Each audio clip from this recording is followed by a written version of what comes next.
my junior year, one of my close friends, Adam, his father committed suicide in the fall. And that was, it was strange because that was the first time I had known anyone that had committed suicide before. And like I didn't believe it for a long time. It's now that I think about it, it's like it's still really hard to accept because his name was Mike, and Mike was a really cool guy, and he was a really nice father, and he was one of those guys you could just like sit down and have a beer with, just be like, you know, having fun.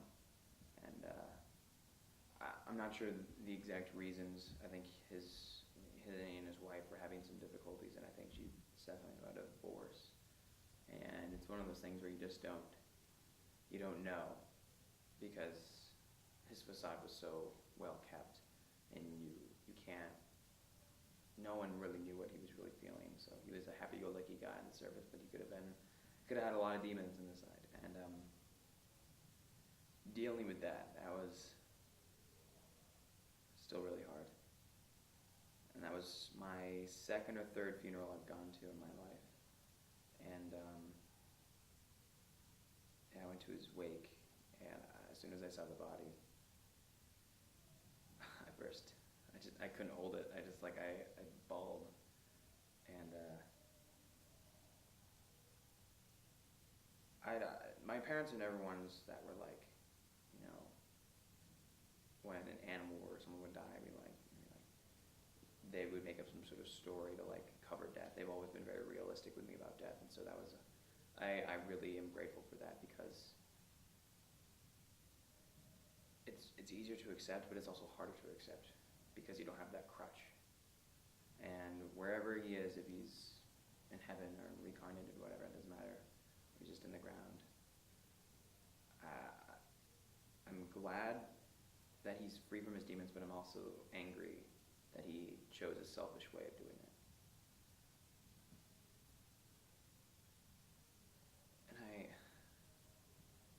And I still, now just like rethinking that, because I haven't thought about it in over a year, and it's just, it hurts. It really does. On multiple levels. Like death in general hurts. It makes you sad, it makes you angry, you go through stages of grief.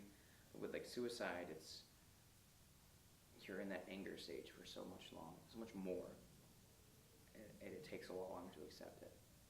Because in the back of your mind, you're thinking, why would anyone take their life, their own life? Why would it's against human nature to commit suicide.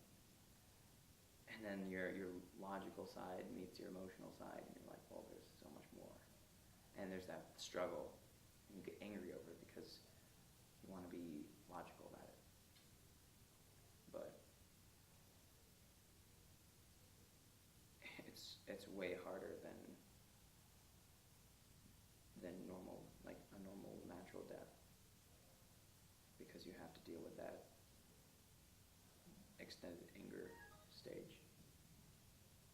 But I guess I've accepted it, and it's sad, and I feel for Adam's family, and I think they're fine. I mean, it's really hard probably for them to deal with it.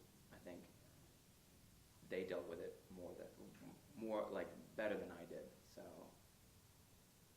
but I just, in the back of my mind, I'm always like, I still wonder why people commit suicide. And I wish there was some way that we could help them, because it definitely makes everyone around them who love them hurt even more.